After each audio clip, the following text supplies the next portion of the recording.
Yo, hey everyone, Andrew here, bringing you another video review, and today we're going to be doing, for the first time ever on my channel, a Marvel review of Captain America #1. Take a look at this comic cover right here. Now, before I actually get into this review itself, I would like to take some time to address a common misconception that people have when they view my videos and they watch my channel. Because I read and review almost exclusively just DC, people think that I dislike Marvel, that I hate it, and that I would refuse to read it, that I see nothing in it. And that's not necessarily the case. I do not dislike Marvel at all. I don't hate Marvel at all. I don't hate its characters. It's just, well, I have my reasons. And I could go through a list of many different reasons that I feel are valid to why I don't read Marvel. But let me give you probably the simplest and straight to the point reason. See, Marvel and DC as companies are two completely different companies. They have different methodologies and philosophies when it comes down to comic books. Examples. DC embraces its superhero heritage. It views its characters as larger-than-life heroes that we should look up to. It's very much rooted in the traditions of comic books. Marvel does not necessarily embrace its comic book heritage. It has more realistic, down-to-earth characters that we can relate to. So, when it comes down to it, it's really just the philosophy that you enjoy the most when reading your superhero comics. Do you enjoy reading about heroes that you can look up to and aspire to be, with a company that embraces its comic bookness, its superhero-ness, or would you like more realistic stories with characters that you can relate to? It comes down to what you enjoy. And I personally enjoy the DC methodology. I love my heroes to be larger-than-life characters that I can look up to and that I can inspire to be like. There's many different other reasons to that. I like the DC characters a little bit more, maybe I want to save money and just focus on one company. But really when it comes down to it, it's just DC has the more appealing philosophy and methodology to the comics, for me, than Marvel does. I have a friend that enjoys Marvel a lot more, but they also enjoy more down-to-earth, realistic stories with characters that you can relate to. And that's perfectly fine. There's nothing wrong with that. So that's the biggest reason why I do not collect Marvel. It's because, well, it's just not my cup of tea. And again, there's nothing wrong with that. I don't hate Marvel. It's just not what I prefer. However, if there was one superhero that is more appealing than any other superhero in Marvel, it would have to be Captain America. At least for me. Why? Well, I think because Captain America, at least in my mind, is the closest thing that I'll ever get to a DC character. I mean, if you look at the characters in DC, like, take Superman. He's about truth, justice, the American way. He's the epitome to everything a human should be. He is the man of tomorrow. Super strong, super fast. He is virtuous, almost without sin. He is the perfect man. Superman. Captain America is similar to that. Super strong, super fast. Well, not to the point that Superman is. He's a war hero. He represents America. He believes in freedom. He is for everyone that is part of this great nation. Captain America has badass values to him. He's such an appealing character that if I had to pick out a character in Marvel that I like more than the other ones, it would have to be Captain. I mean, growing up as a kid, I liked Wolverine, but Wolverine kind of got boring for me. But Captain America seems pretty badass. It's not quite enough of an appeal of a character to make me want to get into comics, or at least his comics in general, but it's still a character that I enjoy and that I just like. But again, it's probably because he's more like a DC character than any of the other Marvel characters. So, when I got a free copy of Captain America #1, I had no problem reading it. I was actually intrigued to see how things would go down. If this was any other comic, maybe X-Men number 409,022 or Spider-Man 6,395 or whatever, I probably wouldn't have read it. To be honest, I probably would have given it to one of my friends or it would have been lost in the black hole that is the backseat of my car. But Captain America is a character that I have appeal to. He has a great design to him, the costume looks cool, he uses a shield as a weapon, and he represents everything that is truth, justice, and American way. And although I'm not a Marvel fan and I don't really follow Marvel, I do peek over the fence sometimes, and I do see what happens.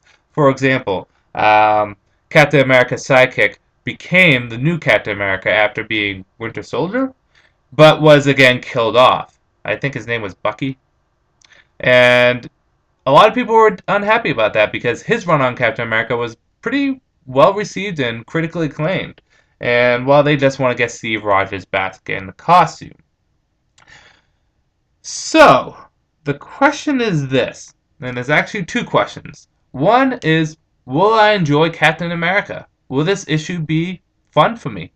And two, will it be enjoyable enough to make me want to pick up the second issue? Well, you're just going to have to wait and see. Now, I do want to say, going into this review, the most I have information-wise about the Marvel Universe and Captain America is from the following sources: movies, TVs, video games, online message boards, and my friends. Because some of my friends are Marvel fans and we talk back and forth and they tell me stuff. So, my information of the Marvel Universe is characters, who they are, is limited. Very limited. It's like I'm a business major and I'm going to go over to nursing. I may know what red blood cells are, but that's about all. I mean, I'm not going to, or what a zygomatic process is or anything like that. So my information is going to be limited. So please bear with me on this review because, to be honest, there's a lot of stuff that, well, I just don't know. I'm going into this as not an experienced person in the Marvel Universe that knows the Marvel Universe like I do with the DC Universe. I'm going into it as technically, a new reader experiencing an issue number 1 for the first time. So, for all you hardcore Marvel fans out there, I will be reviewing it as such, as a new reader from a new reader's perspective, not from an experienced reader. So with that said, let's get into Captain America number 1. Going into this issue, I did know a little bit about what gone on beforehand. For example, I know that the second Captain America, Bucky, was killed. Fairly recently, I guess. And that Steve Rogers has jumped back into the costume. The story starts off with Steve going to a funeral. A former comrade of his, someone named Peggy? Someone that he worked with during the war. I don't know how she died. They never told us how she died, at least not in this issue, but she's dead. They go to the funeral, and he's there with some of his friends, along with Nick Fury and Dim Doug Dugan, I believe that's how you pronounce his name. And also a blonde chick that was the niece of the girl, but I don't know who that is. Sorry. Again, not up on my Marvel history. Don't bother correcting me because I'm probably not going to remember. So anyways, they go to this funeral, and they're reminiscing and they're kind of joking around, and eventually a little sniper mark is put on Dim Dog Dugan. I'm just going to call him Dumb. And Steve Rogers jumps in the way and saves his life. Steve then charges and chases after this individual that is trying to assassinate his friends and finds out that it's someone from his past. And when I mean past, I mean way back in the past to the 40s, during the war. He finds out that this individual is, well, still alive and still pretty well. Maybe it's someone that's a little out of time like Captain America is. Someone that was frozen or someone that got lost in time or whatever the excuse is. But the person is pretty much exactly the same as they were when Captain America worked with them from the start.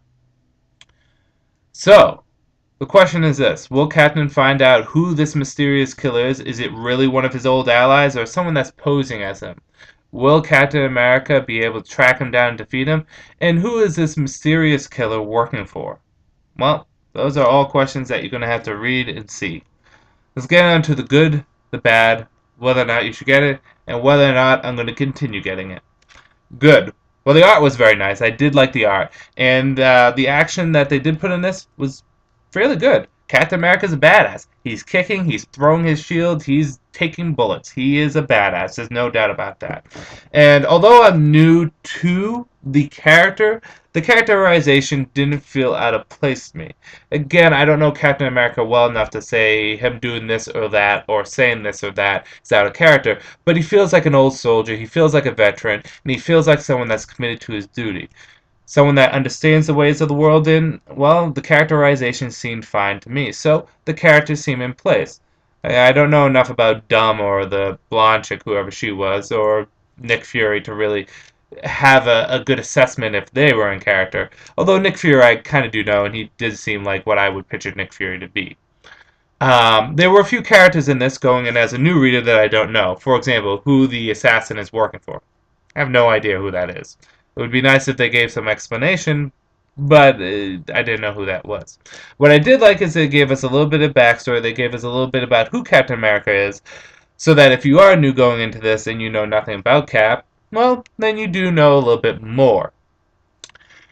Bad. Well, like I just said, there's some characters that they just don't explain. It's an issue number one, so we really should get a good idea on who these people are. We should really, I mean, this is for new readers. I know a lot of veteran readers are going to read this, like when the DC relaunches, I'm going to be reading a lot of those comics, but I expect those comics to be inviting and opening for new readers to understand who these people are. There was stuff in here I just didn't know or understand. I didn't know who some of the bad guys were, who some of the secondary characters were. I'm not asking for a life story, but maybe just a name and what they do and their relationship towards Captain America. Like the blonde chick. She is someone that works with Captain America. Her name is blah blah blah, and this is her job. Or this is what they've been together. Maybe they were an item. Maybe they've been in love. Maybe they're relatives or something. I don't know who that person is. I know she's important to Captain America, and I think she's a love interest, but I could be wrong. The fact of the matter remains is this, is that it wasn't as inviting as I would hope it to be for a new reader. Other bad. It leaves off on a cliffhanger, and really a to be continued that was underwhelming. Nothing that was impressive. Again, I don't know the characters that well, so maybe this is a huge thing for people out there that read Captain America regularly. But for me, it was, well, like I said, underwhelming. On a whole, whether or not you should get it. Well, it's hard for me to give that assessment seeing that, well, I don't read Captain America regularly. I can say this is I did enjoy the issue. I found it fun. I found Captain America to be fun. Whether or not I would continue picking up anything for Captain America or Marvel. Well, I'm going to be honest with you guys. Reading this, I was tinkering around in my head. Maybe I could just pick up Captain America. I don't really need to pick up anything else. I like just Caps. It wouldn't be bad to have just one Marvel comic in my collection. But then again, some realities was setting in. One is there is years worth of history that I don't know about Captain America. His enemies, his allies, there's tons I don't know. And I don't feel like wasting my money to figure out what it is. I could go online and research it, but it's just not the same. And it's not like with DC where they constantly update stuff or they reboot stuff or relaunch or revamp stuff. Marvel's continuity, the way they do it, is everything's canon. And they just condense the timeline. Which is a nice way to go things, but for new readers, it's not as inviting. So, that's number one, is that there's a lot about the character, the villains, and all this stuff. The only villain I know is Red Skull. Other than that, I don't know any of his enemies. So, I would be completely lost reading the series. The second reason is that I don't know enough about Marvel if to really enjoy this character. Who are these people over here? These superheroes coming in. Is that Super Skrull? Or isn't he a Fantastic Four villain? I mean, Doctor Doom. Does he usually fight Captain America? Should I know more about Doctor Doom? This is what I'll say. If I was to ever read Marvel comics continuously, it would just be Captain America. Am I closing the door to Marvel? No. But am I going to be picking up Marvel anytime soon? Also no. Although this issue was fun, it wasn't enough to really want me to pay the extra $3.99 a month for one issue that I'm probably could just use that money to buy another DC comic that I really want to get, like Deathstroke the Terminator. But like I said, I am a realist. I always keep an open mind, so there's always a chance for something to happen. But sorry for you Marvel fans out there. As of right now, I'm probably going to stay away from Marvel. For money reasons and also just because it's too much that would be thrown on me at once.